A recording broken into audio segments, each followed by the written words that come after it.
नमस्कार, स्वागत है आपका। साधना प्लस देख रहे हैं आप और मैं हूं आपके साथ शाहनवाज मिर्जा। शुरुआत करेंगे बुलेटिन की।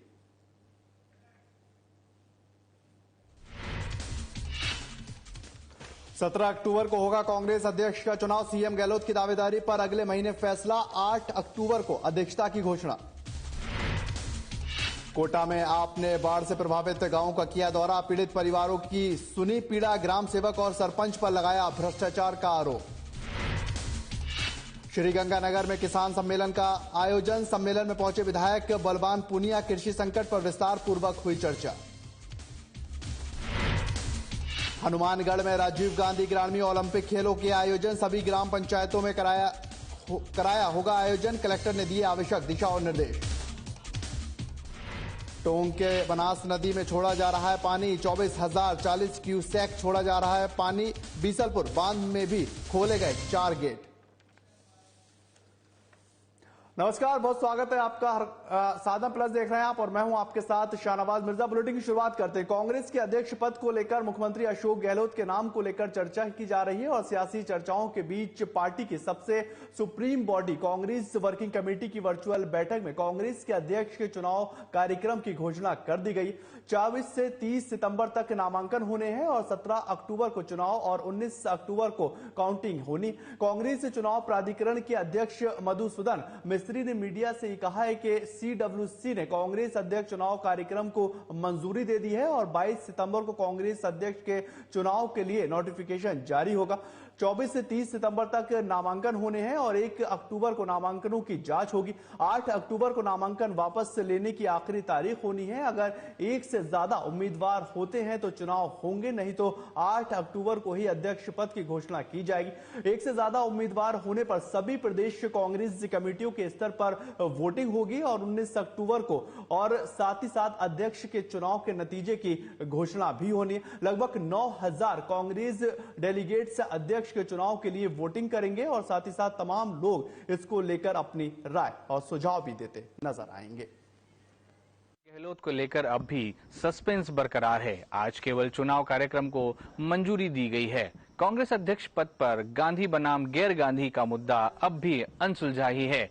अब 24 से 30 सितंबर तक अध्यक्ष पद के लिए चुनाव लड़ने के लिए नामांकन करेंगे। गहलोत को लेकर नामांकन की तारीख पर अब भी सस्पेंस क्लियर नहीं हो पाया है। गहलोत नामांकन करते हैं या नहीं, इसी पर अब दारोमदार रहेगा। कांग्रेस का एक धड़ा राहुल गांधी को अध्यक्ष बनाने की मांग कर रहा है, तो वहीं गहलोत सहित कई नेता अब भी राहुल को मनाने की बात कर रहे हैं। अशोक गहलोत का नाम अध्यक्ष पद पर आगे करने और नहीं करने की दोनों के हालात में राजस्थान की राजनीति के लिए टाइपिंग पॉइंट माना जाएगा। इसे राजस्थान की सियासत में कई बदलाव होंगे। सचिन पायलट खेमे के समीकरण भी बदल सकते हैं। साधना प्लस के लिए जयपुर से प्रवीण भार्गव।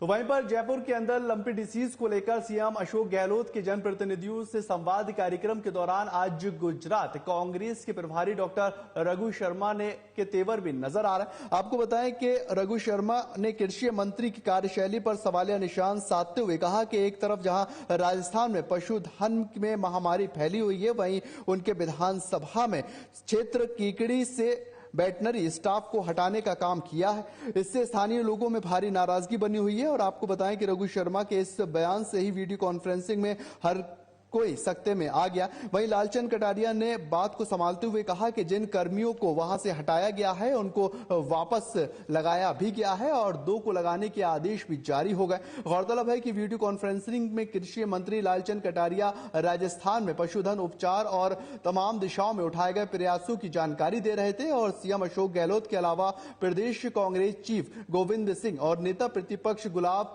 चंद कटारिया और भारतीय जनता पार्टी प्रदेश अध्यक्ष सतीश पुनिया सहित राजस्थान के अलग अलग जिलों और विधानसभा से जनप्रतिनिधि जुड़े हुए थे।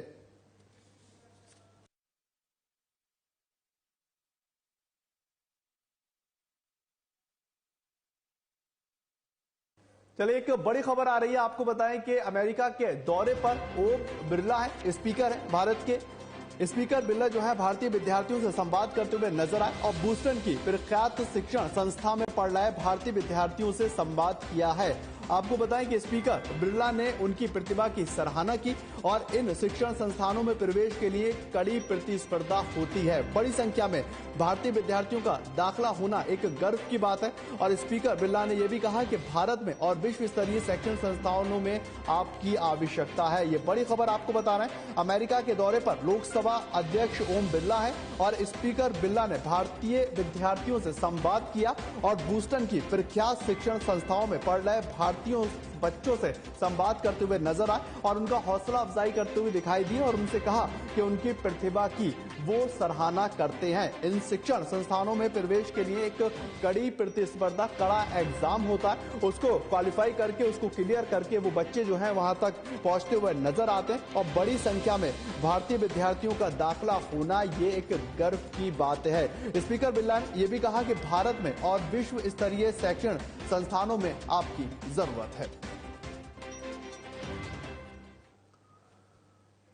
आगे बढ़ेंगे, बात करेंगे जयपुर के पत्रकारों को लेकर। राजनीतिक चिंतक अशोक भटनागर राष्ट्रध्वज के द्वारा लिखित पुस्तक खरी खरी का पिंक सिटी प्रेस क्लब के प्रकाश मीडिया सेंटर में भी विमोचन किया गया है और वहां पर मौजूद मुख्य अतिथि मुमताज मसीही ने पत्रकारों की सराहना करते हुए अपने उद्बोधन में कहा है कि मैंने बरसों से पत्रकार साथियों से बहुत कुछ सीखा। वहीं उन्होंने कहा कि भटनागर से मेरे 40 साल के पुराने संबंध हैं और ये बोलते भी खरी खरी हैं कि लिखते भी खरी करी। वहीं सिटी प्रेस क्लब के अध्यक्ष मुकेश मीणा ने उपस्थित सभी पत्रकार साथियों को संबोधित करते हुए कहा कि हम प्रेस क्लब में साप्ताहिक साहित्य का आयोजन करेंगे और वहीं पर एलसी भारती ने भी कहा कि वे हमेशा पत्रकारों की समस्या का निस्तारण करने के लिए भारत सरकार के स्तर पर निरंतर कार्य करते हुए नजर आ रहे हैं। कार्यक्रम के अंदर वरिष्ठ पत्रकार और लेखक के साथ सत्य पारीक ने भी उपस्थित श्रोताओं को संबोधित करते हुए कहा है कि पुस्तकों को समीक्षा प्रकाशित की जानी चाहिए, चाहे वो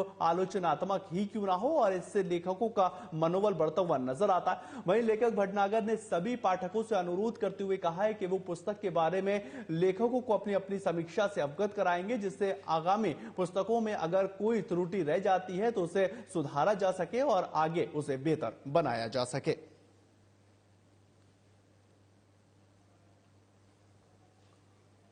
उधर कोटा इटावा नगर पालिका क्षेत्र के अंदर बाढ़ से नष्ट हुए मकानों के सर्वे को लेकर संगठन की तरफ से 10 टीम का जो है सदस्य टीम का गठन कर दिया गया है और इसके द्वारा आज अशोक नगर वार्ड नंबर 4 में और 5 में सर्वे भी किया गया। इसमें टीम ने यह पाया है कि लोगों के मकान नष्ट हो चुके हैं और बाकी वार्डों के अंदर सैकड़ों मकान क्षतिग्रस्त हो चुके हैं, जिसमें लगभग लाखों रुपए को नष्ट किया जा चुका है। और आपको बताएं कि अखिल भारतीय किसान सभा और मुस्लिम कम्युनिस्ट पार्टी के द्वारा मांग करते हुए कहा गया है कि जिनके मकान पूर्ण रूप से गर्दपूर्ण से नष्ट हो चुके हैं उनको सरकार के द्वारा मकान बनवा कर देना चाहिए और नष्ट फसलों का बीमा कंपनी के द्वारा क्लेम करना चाहिए, किसानों को दिलवाया जाना चाहिए। और साथ ही साथ ये भी कहा कि पशुधन के लिए चारा डिपो खोलकर चारे की व्यवस्थाएं भी करनी चाहिए।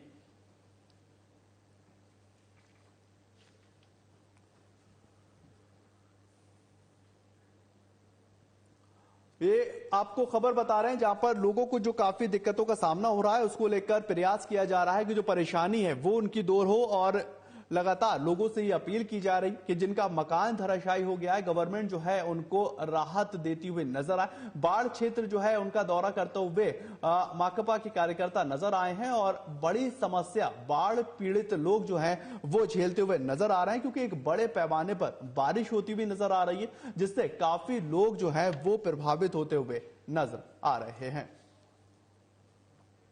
उधर कोटा के इटावा नगर और पिपलधा के क्षेत्र के सभी ग्राम पंचायतों के अंदर तेजाती मेले के उत्सव को लेकर ग्राम पंचायतों ने तैयारियों को शुरू कर दिया है और कोरोना काल के बाद ग्रामीणों के पास से खरीदारी के साथ व्यापार बढ़ाने का मौका मिला। आपको बता दें कि पिपलधा क्षेत्र के अंदर दर्जनों गांव में पीएचडी विभाग के द्वारा बिछाई पाइपलाइन में, जिसमें ग्राम पंचायतों के द्वारा किए गए इंटरलॉकिंग मार्गों को पूरी तरह से उखाड़ने कर पीएचडी के जल सप्लाई लाइन बिछाकर खुला छोड़ दिया है और इसमें आम रास्ते पर वाहन चालकों और ग्रामीणों को परेशानी का सामना करना पड़ रहा है।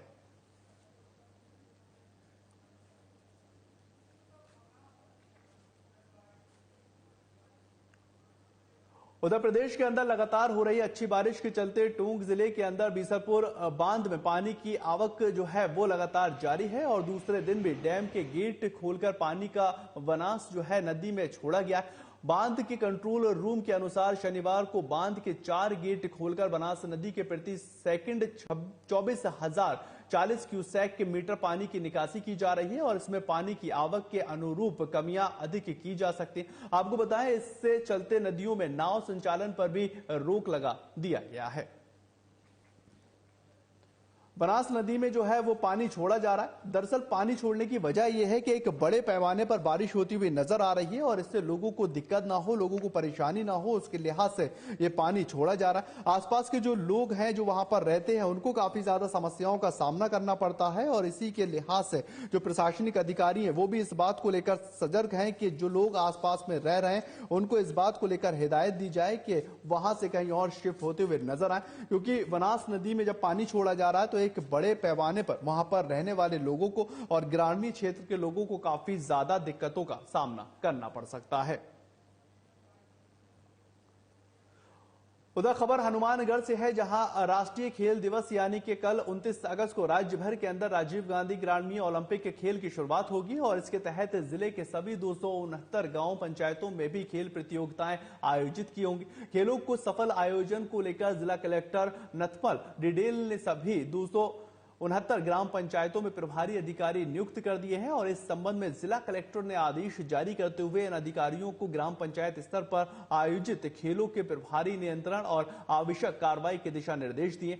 आदेश में जिला कलेक्टर ने लिखा है कि प्रभारी अधिकारीगण आवंटित ग्राम पंचायत क्षेत्र में भ्रमण कर संबंधित उपखंड अधिकारी और पंचायत प्रारंभिक शिक्षा अधिकारी से समन्वय कर निर्धारित खेल के लिए किट्स की उपलब्धता, रेफरी और स्कोरर की नियुक्ति और पेयजल सहित अन्य आवश्यक व्यवस्थाओं के संबंध में जानकारी प्राप्त करेंगे। और वहीं पर जिला कलेक्टर ने यह बताया है कि जिले की सभी ग्राम पंचायतों में राजीव गांधी ग्रामीण ओलंपिक खेल के आयोजन को लेकर तैयारियां पूर्ण कर ली जाएंगी। सभी संबंधित अधिकारियों को आवश्यक दिशा निर्देश भी दिए जा चुके हैं और जिले भर के अंदर इन खेलों का सफल आयोजन भी करवाया जाएगा।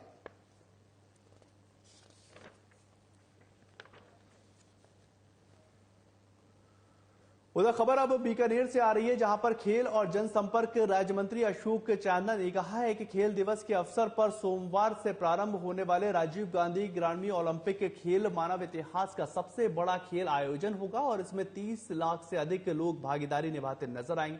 उन्होंने सभी से सकारात्मक खेल भावनाओं के साथ खेल का आह्वान किया है और खेल राज्य मंत्री चांदना ने आज सर्किट हाउस के अंदर आयोजित सम्मान समारोह के दौरान ये बात कही है। उन्होंने कहा कि राजीव गांधी ग्रामीण ओलंपिक खेलों की बदौलत प्रदेश में खेलों के प्रति सकारात्मक वातावरण फिर से बनेगा और मुख्यमंत्री अशोक गहलोत की फिट राजस्थानी की परिकल्पना सरकार को जो है वो साकार होती हुई नजर आ सकेगी। उन्होंने ये भी कहा कि ग्रामीण अधिक से अधिक संख्या में इन खेलों के अंदर भागीदारी निभाएगा और राज्य मंत्री ने कहा कि साइकिलिंग बीकानेर का प्रमुख खेल है और यहाँ के साइकिल धावकों ने राष्ट्रीय और अंतर्राष्ट्रीय स्तर पर कई पदक जीते और राज्य सरकार की खिलाड़ियों को सरकारी नौकरी देने की आउट ऑफ टर्म पॉलिसी का लाभ यहाँ के अनेक साइकिल धावकों को मिलता नजर आएगा। और मौके पर डॉक्टर राजेंद्र मुंड, शिवालाल गोदारा सहित अनेक लोगों ने खेलों और जनसंपर्क राज्य मंत्री का भव्य स्वागत किया है। कल से आपको पता है कि ग्रामीण खेल का उद्घाटन है, खेल दिवस है कल के दिन। मानव इतिहास का सबसे बड़ा आयोजन, इसमें 30 लाख लोग भागीदारी निभा रहे हैं। ऐसा आयोजन कल से शुरू होने वाला है, तो मैं आपके माध्यम से आमजन से अपील करूंगा कि खेल की भावना से खेलें, खेलों के वातावरण को फिर से जीवित करने के लिए खेलें और फिर से हिट राजस्थान और फिट राजस्थान का जो नारा माननीय मुख्यमंत्री जी ने इस प्रदेश को दिया है उसको पुनर्जीवित करने के लिए खेलें। आप सबको बहुत। उधर खबर श्री गंगानगर से है, जहां पर अखिल भारतीय किसान सभा के द्वारा किसान आंदोलनों का पुरोधारा और पूर्व सांसद शोपत सिंह मकासर की जन्म स्थली लखा हाकम में किसान सम्मेलन आयोजित किया गया है और किसान सम्मेलन में माकपा के भादरा से विधायक बलवान पूनिया भी पहुंचे। विधायक बलवान पूनिया ने किसान सम्मेलन को संबोधित करते हुए फसल बीमा क्रीम और सिंचाई पानी के साथ एमएसपी पर गारंटी कानून और कृषि संकट पर विस्तार पूर्वक चर्चा की है और कामरेड शोपत सिंह मकारसर को याद करते हुए उन्होंने कहा कि आज भी ये हमारे संघर्षों में मार्गदर्शन के रूप में जिंदा है। और पूनिया ने कहा कि शोपत सिंह मकारसर की जमानत के लोगों को इस क्षेत्र में नहरी पानी और फसलों और गरीब आदमी के रोजगार की रक्षा कर सकती है और भारतीय जनता पार्टी कांग्रेस में बट जाने का मतलब अपनी एकता को तोड़ने जैसा होगा। कामरेडों के साथ रहकर अपने हक की बात करने में ही भलाई है। और किसान सभा के दौरान आयोजित किसान सम्मेलन में विधायक बलवान पूनिया का किसानों ने जोरदार स्वागत किया है और बड़ी संख्या में लोग किसान सम्मेलन में शामिल हुए हैं। भारतीय किसान सभा का 1, 2, 3 अक्टूबर को प्रांतीय सम्मेलन आपके डाडा पंपाराम चौक पर तो सभा होगी और ये विजयनगर में सम्मेलन होगा। उस सम्मेलन में राजस्थान के किसानों के बिजली के, पानी के भाव के सवाल और मंडियों के सवाल और फसलों की खरीद सुनिश्चित करने के सवाल को लेकर के 3 दिन तक चर्चाएं चलेंगी। उसके बाद जो पहले आंदोलन हुए हैं उसमें क्या क्या खूबियां रही, क्या क्या कमियां रही, भविष्य में किसानों के आंदोलन कैसे मजबूत हो, इन मुद्दों पर चर्चा होगी। इसलिए 1, 2, 3 अक्टूबर को राज्य सम्मेलन हो रहा है और मेजबान है आपकी विजयनगर। आज उसके पोस्टर के विमोचन के लिए और दूसरे ये 2-3 गांवों में जनसभा करने के लिए हमारे तो उधर बनेड़ा उपखंड क्षेत्र के रूपा हेली खुर्दा ग्राम पंचायत के डोडवानिया का खेड़ा राजकीय उच्च प्राथमिक विद्यालय के अंदर भावशाह में एक नई सोच और पहल करते हुए हरियाली के साथ राजस्थान के तहत विद्यालयों को हरा भरा करने का बीड़ा उठाया। इरासा गांव के भामाशाह सावरलाल धोलिया ने विद्यालय में वृक्षारोपण के लिए ग्रामवासियों को प्रेरित करते हुए पूरे विद्यालय में वृक्षारोपण करवाओ, विद्यालय को हरा भरा करो, जिसमें भामाशाह सावरलाल धोलिया ने 11,000 रुपए वृक्षारोपण के लिए लोगों को प्रेरित किए। उन्होंने कहा कि विद्यालय और विद्यालय के आसपास धार्मिक स्थान जहां पर वृक्षारोपण हो सके और विद्यालय के लिए 800 प्रजातियों को पौधे, छायादार और फलदार पौधे मंगवाकर 5 दिवसीय अभियान शुरू किया है।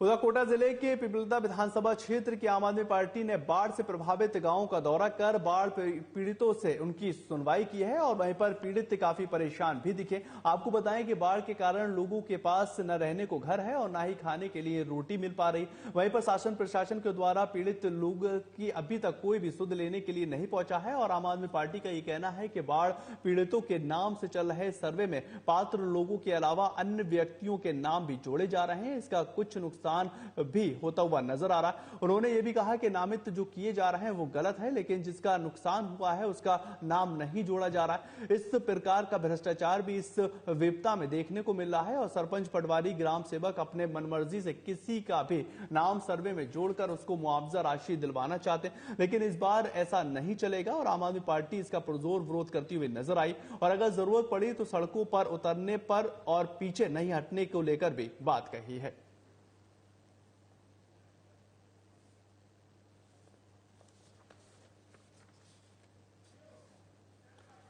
उधर जयपुर से खबर आ रही है जहां पर हाल ही में प्रदेश भर के अंदर हुए छात्र संघ चुनाव परिणाम को लेकर आने के बाद सभी ने हार जीत स्वीकार कर ली है, लेकिन हंगामे के अंदर छात्र संघ चुनाव परिणाम के बाद एनएसयूआई के हारे प्रत्याशी वंश शर्मा के घर पर विजेता प्रत्याशी के द्वारा हमला किया गया। संदेश देने की कोशिश की गई है कि डेगाना में सिर्फ समाज विशेष के लोग ही चुनाव लड़ सकते हैं और पूरे मामले को लेकर लोग थाने पहुंचे और अपनी नाराजगी को व्यक्त किया। वहीं पर उन्होंने विप्र सेना दूसा के जिला अध्यक्ष नेहा चतुर्वेदी ने कहा कि चुनाव परिणाम आने के बाद इस तरह हारे प्रत्याशी के घर पर हमला कर समाज विशेष के लोग यहां जताना ये चाह रहे हैं कि डोगाना में सिर्फ समाज विशेष के अलावा कोई चुनाव नहीं लड़ सकता है और लोकतंत्र की हत्या करने की कोशिश की जा रही है, जो सरासर गलत है और अमानवीय भी है। और वहीं संगठन के लोगों ने आरोपियों को पुलिस के द्वारा जल्द गिरफ्तार किए जाने की मांग की है और हमेशा के लिए सदस्यता खत्म करने की भी मांग की गई और ये कहा कि पुलिस से कार्रवाई को अमल में लाए और जो पीड़ित परिवार है उसे न्याय दिलवाए। डेगाना NSUI प्रत्याशी वंश शर्मा के घर पर हमला कर कुछ समाज विशेष लोगों ने यह संदेश देने की कोशिश की है कि डेगना में जाति विशेष के अलावा और कोई चुनाव नहीं लड़ सकता। मैं ऐसे असामाजिक तत्वों को बता देना चाहती हूँ कि इस तरह ब्राह्मण युवक पर हमला करके ये लोकतंत्र की हत्या करने की कोशिश कर रहे हैं। इन सबसे ब्राह्मण युवा डरने वालों में से नहीं है और पुलिस प्रशासन से मैं मांग कर रही हूँ कि इन लोगों के खिलाफ कार्रवाई कर गिरफ्तारी करे और इनकी आजीवन सदस्यता खत्म। तो वहीं पर भारतीय मजदूर संघ जिला सिरोही से संबंधित सभी इकाइयों में पर्यावरण दिवस मनाया गया है और आपको ये बताएं कि जिला मीडिया प्रभारी गोपाल सिंह राव के अनुसार भारतीय मजदूर संघ के 6 उत्सव में से 28 अगस्त को पर्यावरण प्रेमी अमृता देवी के बलिदान दिवस को पर्यावरण दिवस के रूप में मनाते हैं। इसी अवसर पर पर्यावरण दिवस की जानकारी देते हुए जिला मंत्री सुरेश प्रजापति ने कहा कि 28 अगस्त 1730 के अंदर जोधपुर के पास खेजड़ी गांव में खेजड़ी की रक्षा के लिए अमृता देवी के परिवार सहित करीब 363 लोगों ने अपना बलिदान दिया था और उनके बलिदान को भारतीय मजदूर संघ हर वर्ष पर्यावरण दिवस के रूप में मनाते हैं। वहीं इस कार्यक्रम में राजेंद्र सिंह डावी और मोहन लाल माली के साथ उदय सिंह राठौर सहित कई अधिकारी भी मौजूद रहे। वहीं भारतीय पत्थर घड़ाई और निर्माण मजदूर संघ के बैनर तले अपरेश्वर महादेव मंदिर तमाम लोग जो है वह दिखाई दिए। किशोर दास जी महाराज दी संदिग्ध और पौधारोपण भी किया गया है और साथ ही साथ लोग वहां पर एक साथ इकट्ठे हुए हैं।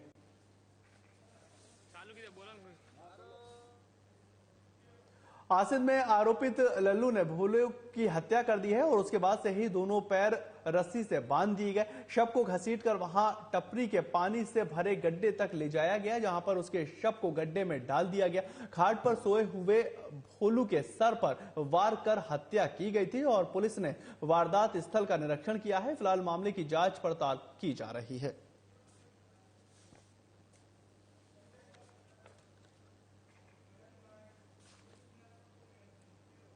उधर सोजत में बेंगलोर कुमावत क्रिकेट प्रेमी लीग सीजन 14 शनिवार को MS पलायन मैदान में खेला गया है और टूर्नामेंट का पहला मैच पिछले उपविजेता SR ग्रुप का मुकाबला कुमावत वॉरियर से हुआ था और आपको ये जानकारी दें कि फाइनल के अंदर कुमावत वॉरियर का सामना स्टार सिक्सर से भी हुआ। वहीं स्टार सिक्सर कैप्टन मानक नारानिया ने टॉस जीतकर पहले गेंदबाजी का फैसला लिया और जो सही भी साबित हुआ और 4 ओवर में 3 विकेट 20 रन ही बना सके और जवाब में स्टार सिक्सर ने ताबड़तोड़ 1.5 ओवर में 2 विकेट के ऊपर 23 रन बनाकर दूसरी बार ट्रॉफी अपने नाम कर लिए। फाइनल में मैन ऑफ द मैच जो है वो बल्लेबाज रामू कुमावत ने 4 गेंदों में 12 रन की ताबड़तोड़ पारी खेली है और इस प्रतियोगिता में सबसे अच्छे bowler Sampat Kumawat game changer के तौर पर उभरते हुए नजर आए। सबसे अच्छा बल्लेबाज नवीन कुमावत वॉरियर रहे और ये मैच जो है वो बहुत ही ज्यादा खूबसूरत हुआ है।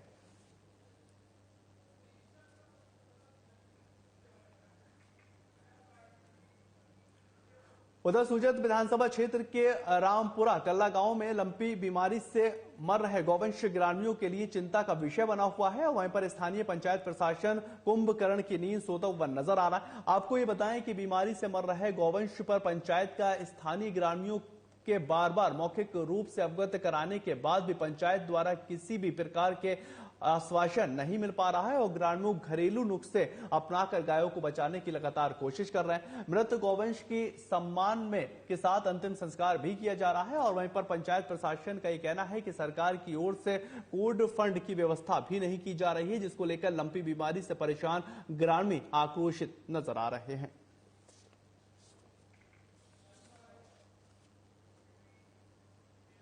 खबर जोधपुर से आ रही है, जहां पर जिले के ग्रामीण क्षेत्र के बाप थाना पुलिस को एक बड़ी कामयाबी मिल चुकी है और मिली जानकारी के अनुसार चारे से भरे ट्रक जिसमें अवैध रूप से लादा गया हुआ था 43 किलो से ज्यादा डोंडा पोस्ता भी बरामद कर लिया गया है और वहीं पर पुलिस ने इसमें सवार 3 लोगों पर NDPC एक्ट के तहत गिरफ्तार किया गया। वहीं ग्रामीण पुलिस ने अधीक्षक अनिल कयाल ने बताया है कि अवैध मादक पदार्थ तस्करी की रोकथाम और तस्करों को वंचित अपराधियों की धरपकड़ के तहत चलाया जा रहा है और अभियान के तहत पुलिस थाना बाप के द्वारा नाकाबंदी कर चारे के ट्रक को छुपाकर अवैध मादक पदार्थ डोंडा पोस्ता चोरा सहित 3 तस्करों को गिरफ्तार किया गया। उन्होंने बताया है कि नाकाबंदी के समय फालोदी की तरफ से आ रहे ट्रक में सवार 3 व्यक्ति रुकवाकर चेक किया गया है तो चारे की झाल में 43 किलोग्राम 300 किलोग्राम अवैध डोडा पोस्ता बरामद किया गया और फिलहाल पकड़े गए अभियुक्तों से पूछताछ लगातार जारी है।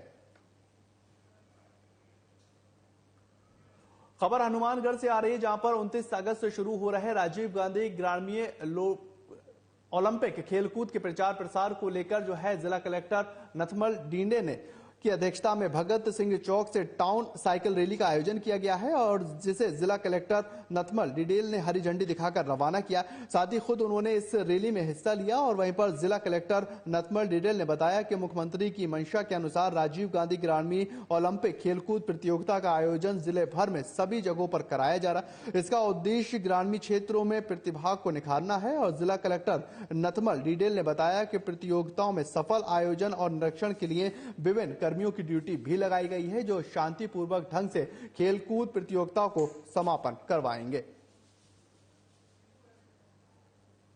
लाने के लिए और आम आदमी को खेल गतिविधियों से जोड़ने के लिए माननीय मुख्यमंत्री जी ने बजट में ये घोषणा की कि 29 अगस्त 2022 से पूरे राजस्थान में सबसे पहले ग्राम पंचायत स्तर पर राजीव गांधी ग्रामीण ओलंपिक खेलों की शुरुआत होगी। इसमें volleyball, shooting volleyball, kabaddi, kho kho जैसे 6 खेलों को शामिल करते हुए ये तैयारियां हमने शुरू कर दी है।